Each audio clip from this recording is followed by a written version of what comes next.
This is a little bit different of a setting for my video. It's funny because I went to start a video, and then I remembered, oh, I don't have power right now. You can't really see out the window. I mean, maybe a little bit, but it is snowing like hell right now, and I lost power, so there's no power right now. And yeah, I went to start a video and turn on all my lights and stuff and get everything set up to make the video look good. And then I realized, oh, right, there's no power. But that's not going to stop me from sharing this video. I detached my microphone and brought it over, so that's pretty funny. But I want to talk about, it's this feeling within. It's this feeling within me. And I've talked about it briefly in parts of videos in the past. But really, it's this feeling of,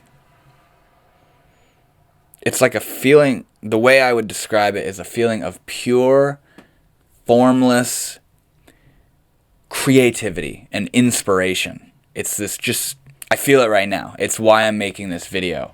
I just got done meditating and I did like a hape ceremony. I sat down and I did hape, and this feeling just started to erupt through me, and I'm very familiar with this feeling coming about. But the thing is, I don't know what it is. And I'm still learning the characteristics of it and what it even is, what causes it to arise, and how to direct that energy.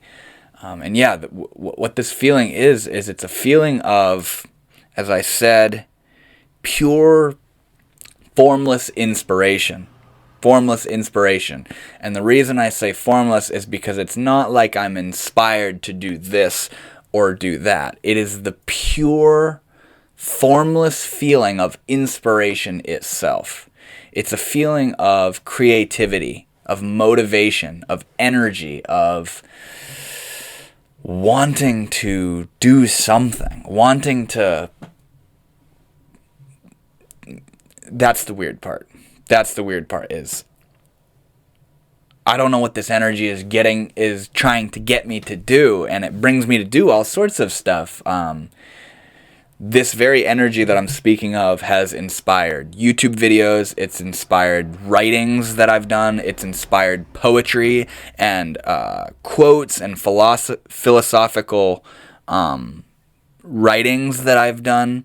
It's inspired me to go on walks, it's inspired me to meditate, it's inspired me to try to make music, it's inspired me to read, it's inspired me to clean my room and to reorganize.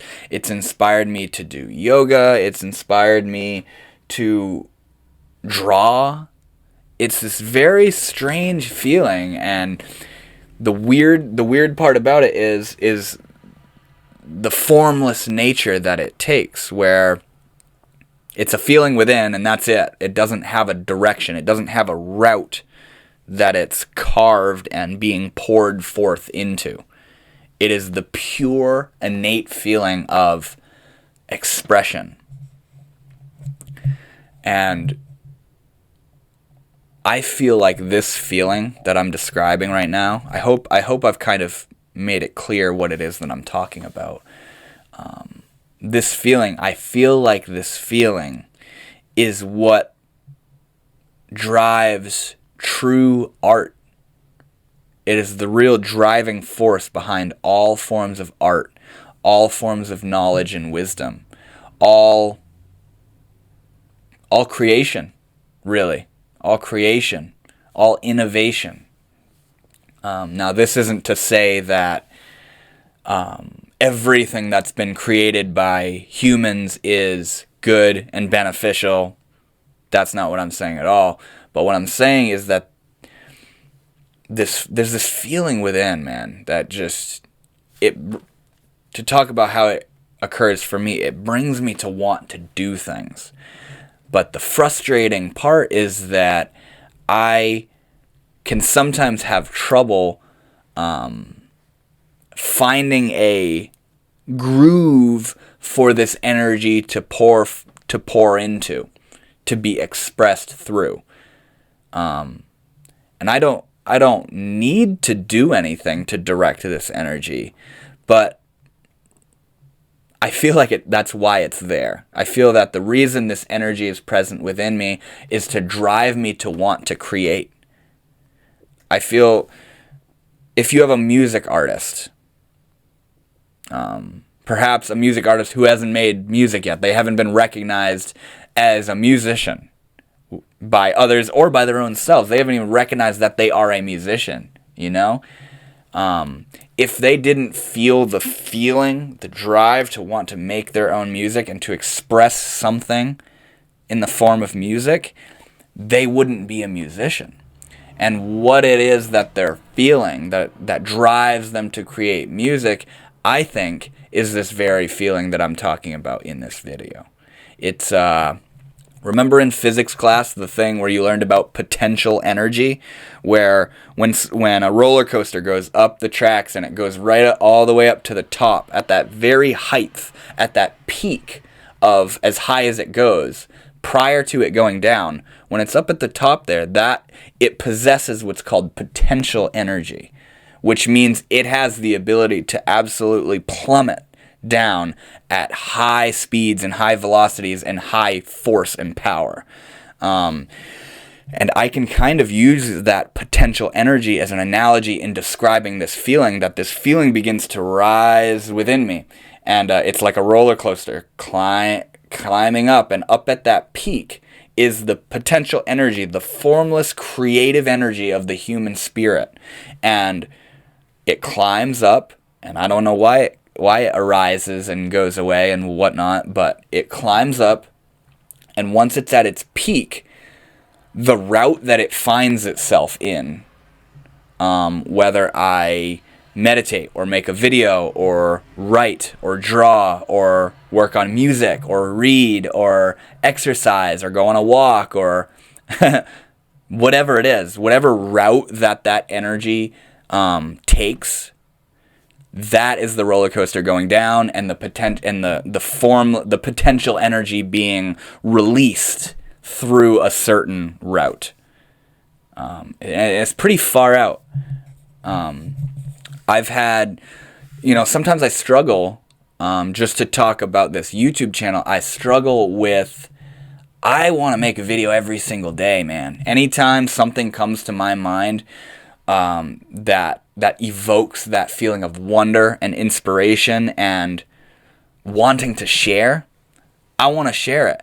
But it's almost like I can't just start a video and just sit there basking in this potential energy of the creativity of the human spirit, because that doesn't really look like anything to you as the audience. What that would look like is me sitting here with nothing to talk about. So it can be frustrating to me because this feeling makes me want to do something. And more often than not, what this energy makes me want to do is to create and to share and to teach and to learn. And when I want to share something, but I don't have something that I want that I want to share in particular, it creates a bit of a pickle, because all there is just the feeling to share. It has no home. It has no groove to move through. It's just the innate vibrating feeling of wanting to share, the feeling of wanting to create. Now, I don't see how this could be mistaken as boredom, but I want to make that clear that what I'm feeling right now, it's not like just like because the power is out, I'm bored, so and it's not restlessness, it's not boredom, it's not lack of fascination. It's actually the complete opposite of that. It's the thing that inspires us to grow and to learn and to teach and to create beautiful, exquisite expressions of the inner spirit of what we are. The feeling that I'm talking about is what brings us to do all these wonderful things that we do as humans. And it's far out, man. It's far out. Sometimes it's hard, like Today, for instance, I was sitting and meditating. I did hape. I felt this feeling erupting within me of wanting to create, wanting to share, wanting to express, wanting to contemplate and offer something. That's a huge part of it, is wanting to offer something. I didn't know what route to get it in. I started writing, and then I started like organizing my notes and my photos, and then I thought about cleaning my room, and then I got the idea to make the video. So we start the video, and boom, everything I've talked about right now is that very potential energy finding its groove and being released and expressed and transmuted. This energy builds within us and is transformed into a form that comes forth in the world. And that could be good or bad, depending on what route it is that that energy took within you. It's far out stuff. It's far out stuff.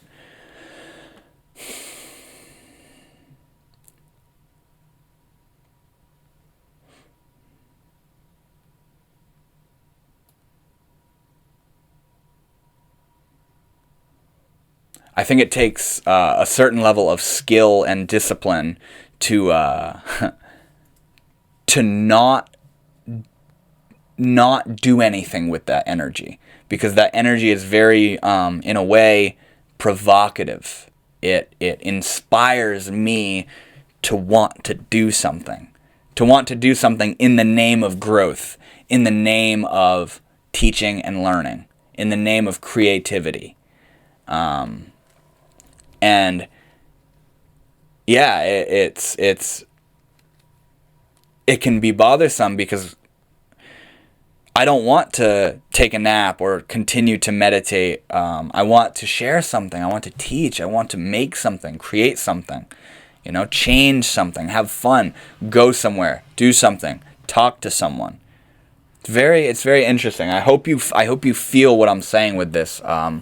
Really, I'm describing it's really the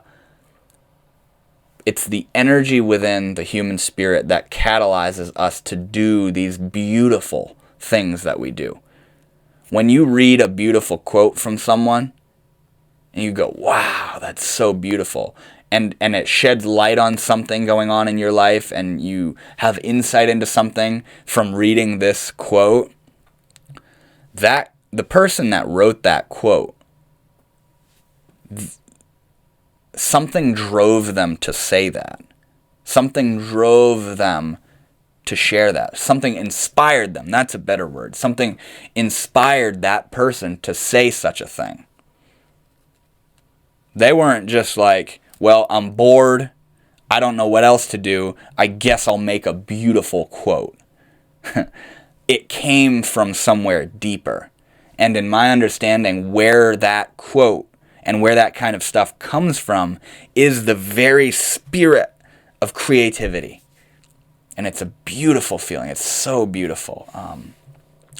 I feel like if it wasn't for this feeling being present, I wouldn't be as driven to do the things that I do. I wouldn't be as driven to meditate. I wouldn't be as driven to go on walks and appreciate Gaia and nature. I wouldn't be as driven to read and learn. I wouldn't be as driven to have a neat and tidy environment that feels very light and joyous to be in. I wouldn't be as inspired and driven to have this very YouTube channel. I give credit to the feeling within me that inspires me to create. All things that I've done that I enjoy doing and that give me a feeling of worth and love and lightness and joy, I give credit to them being present in my life. I give the credit to that feeling within me of the creativity of the human spirit. It's like, here's a good way to describe it. It's like stem cells. If you don't know what stem cells are a very special type of human cell. I mean, they could happen in other species, but it's a very special type of cell that has the ability to become any other type of cell. Eye cells are different than hair cells. Hair cells are different than skin cells. Skin cells are different than bone cells. But a stem cell can become any cell in the body. Stem cells have the ability to be anything, to turn into anything. And once they are a particular type of cell, after being a stem cell, they can no longer, my eye cells can't turn into my hair cells.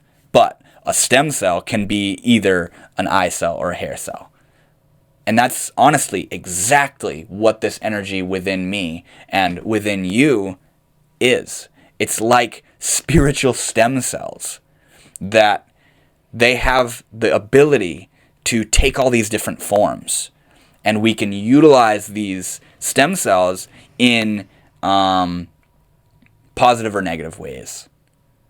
The route that this energy can be directed in can be beneficial and evoke a feeling of lightness and wisdom and love and joy, or it can be directed through a feeling into an area which creates feelings of negativity, overthinking, mundanity, boredom, restlessness, negative habits. It's really what they're talking about, like, in my understanding, when, like, in a lot of Eastern philosophy, as far as sexual energy is concerned, they'll all tell you, hey man, don't be so quick to bust.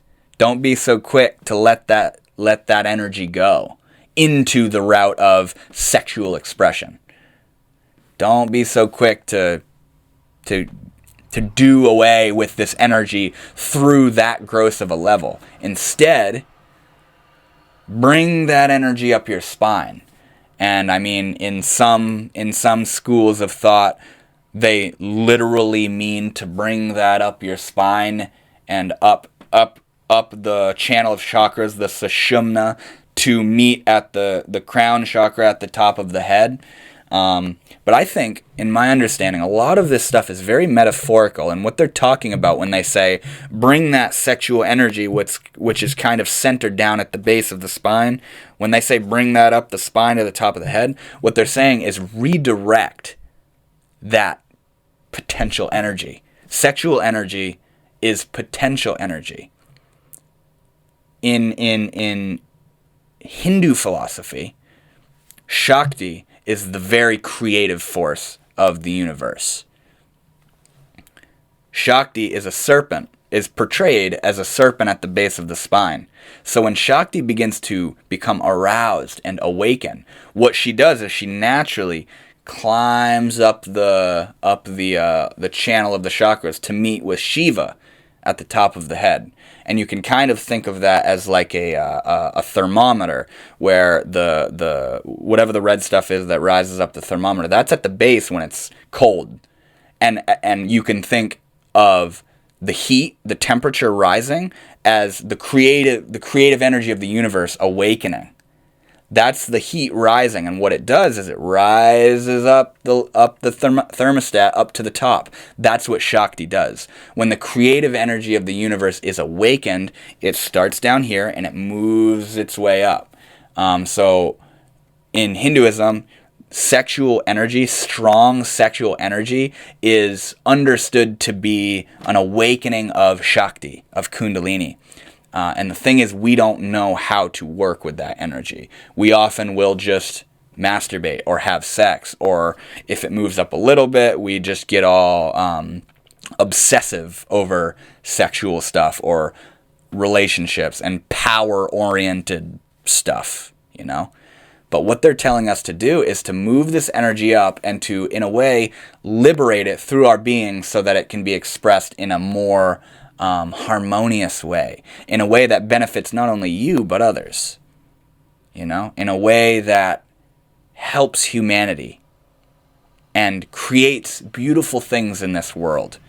You've probably all heard it talked about how all these objects around me right now, this chair, this bed, this microphone, the phone that I'm recording on, the prayer flags, the windows, this entire house, these are all ideas. What is base reality without the influence of the ideas of man on it? And when I say man, I mean humans. It would just be Gaia. It would just be Gaia as she is, formless, just happening, nature. But the creative spirit of humans has brought forth all these different beautiful creations. And also all these horrendous creations as well. That can't be excluded from the group as well. And that's kind of what I was just talking about with the Hinduism thing. The creative force of Shakti can be expressed in detrimental ways. War, anger, violence, hatred, grudge holding, judgments, being mean to people, killing people, torturing people, all the horrendous ways that we as humans are, that is an expression of Shakti, but not in a beneficial way. We can say that in the grand scheme of things, yes, it is beneficial in allowing us to see the duality apparent in reality.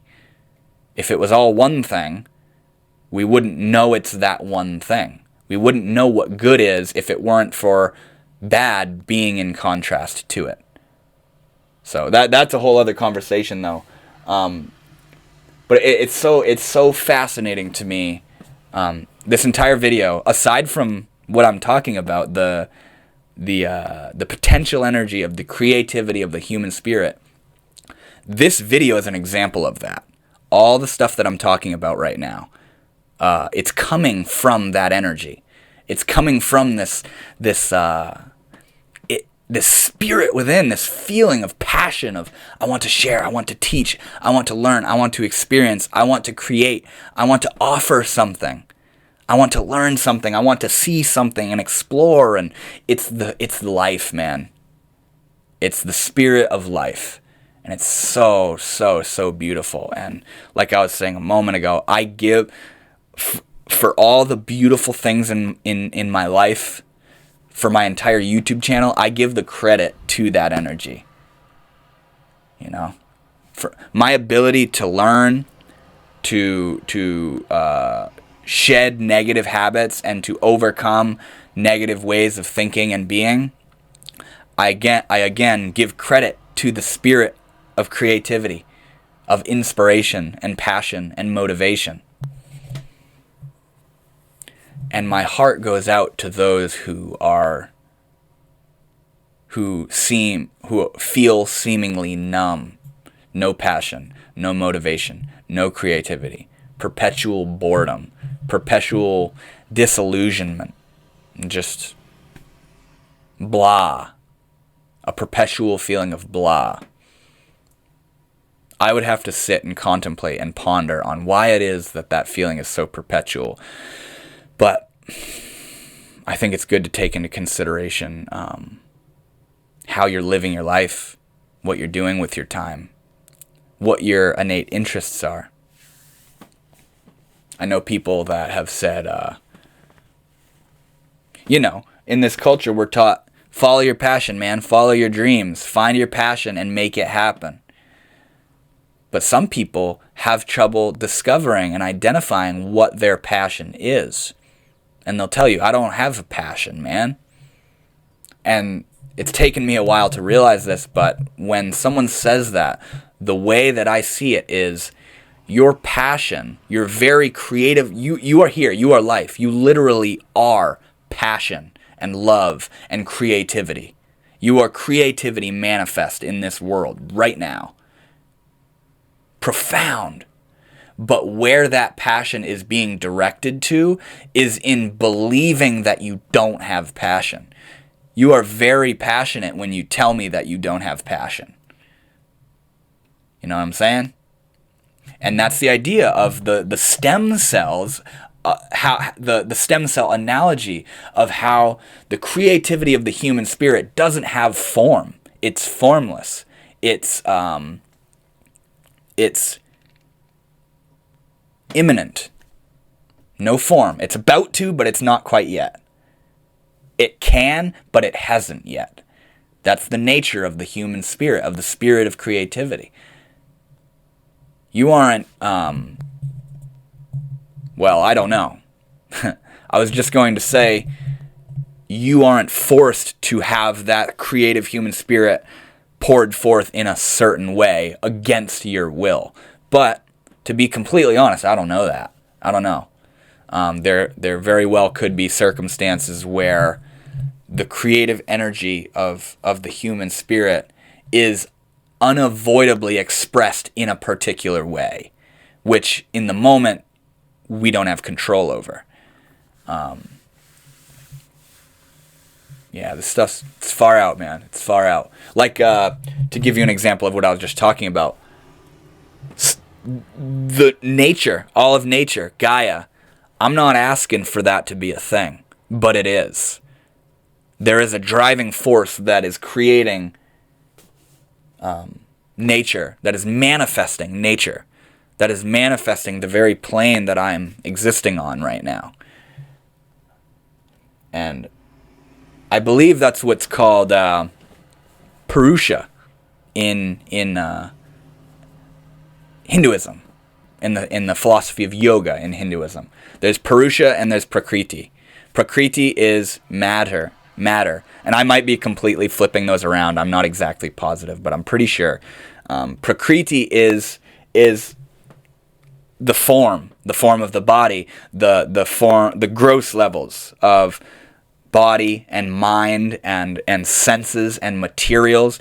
Purusha is the unmanifest spirit, which causes all of this Prakriti to be manifested in form. Purusha is what's making the snow be snow, what's making the trees be a tree, what's making the wind be wind, what's making sound manifest as sound, what's making my body manifest as this body right now. Purusha is what's manifesting every single thought. Purusha is the space that it's all coming out of. And that's really what I'm talking about in this video, is the formless, the womb. It's really the womb. It's the uterus of the universe. It's where all things are born. It's where all things are born. When you fall asleep at night, every single night, you're not constantly dreaming all night. You experience periods of time where you are not, nothing exists. Nothing exists, but here's the tricky part. Here's the interesting part. How do you know nothing exists?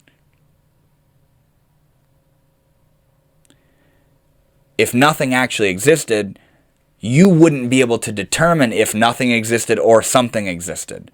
The reason that you know that nothing existed and nothing was happening when you were sleeping was because there is an awareness of the void. You are merged within the void. That void is the womb, the unmanifest spirit, the beholder, you know? I made a video quite a while ago called The Ultimate Love Story, talking all about the duality of yin and yang, and Shiva and Shakti, and good and bad, you know, the dualities, Purusha and Prakriti, Krishna and Radha, all the polar opposites. And yeah, when you're in deep sleep at night, all form has merged back into the formless, the space, the void. And you want to know what's even more interesting is, why is it so peaceful in there? Because there isn't someone.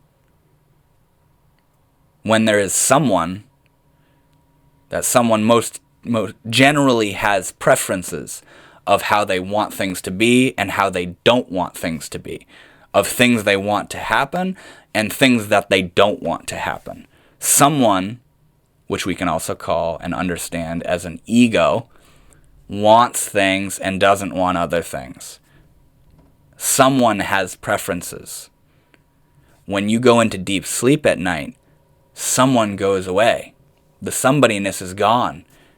And your real nature, which you could also call the substratum, or yin, the yin within you, or the purusha, the formless, or what I'm talking about in this video, the pure creative spirit, you go back into that. And then when you wake up, you say, I woke up. But what happens is all of the prakriti, all of the shakti births itself once again. The entire universe explodes back into wakefulness, back into existence, back into manifestation. Very far out stuff.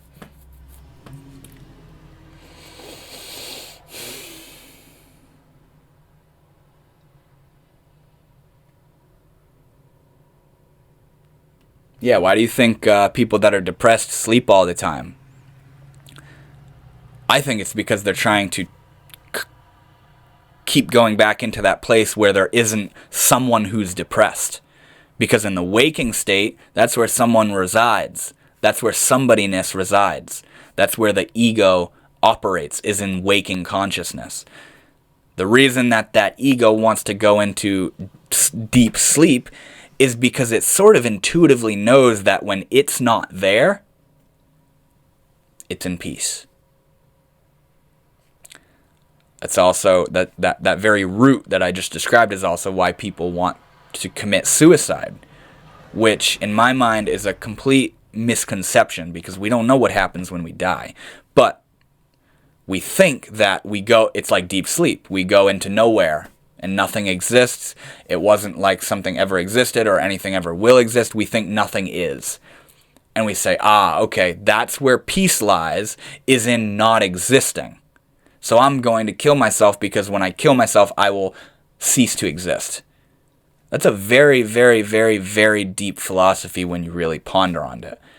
That's the ego recognizing that its own annihilation is where liberation comes from. Liberation is born from the ceasing of the ego to be someone doing something. Very, very far out stuff.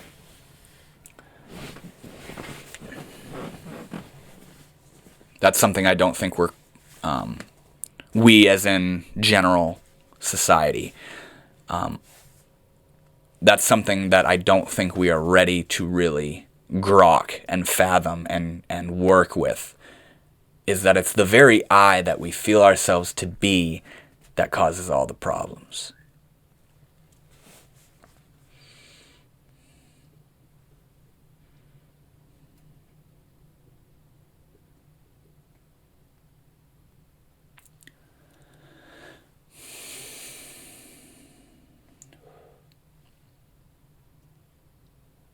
It's so fascinating to me how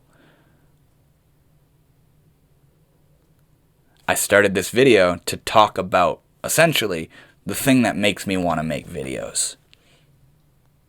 The formless creativity of the human spirit and how it takes these forms, and that's why we do all these wonderful things. And it's also why we do all these negative things. And it's so interesting to me how I've talked about all this far out stuff in this video now. That is an immediate present example of what I'm talking about right now. It's the spirit coming into form. It's the spirit finding a route to be expressed in. Very, very fascinating.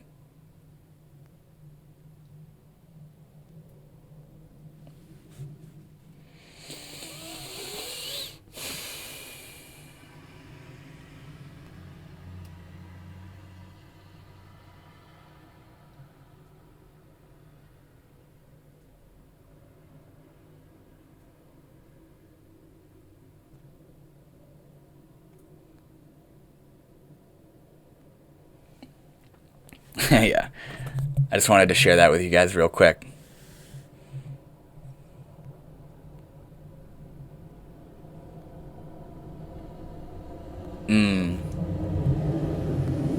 It's so wild, man. It's spring. It's what is it? April, and we have like 1.5 feet of snow outside right now. That's so wild to me. That's crazy. But yeah, it feels so good to be able to share this with you guys. I hope this video was insightful. I hope you feel what I'm talking about. And I hope that you learn positive ways for this energy to direct itself in your life. I hope you find ways to create and to teach and to learn and to express your beautiful human spirit. Thank you guys so much for watching. Namaste.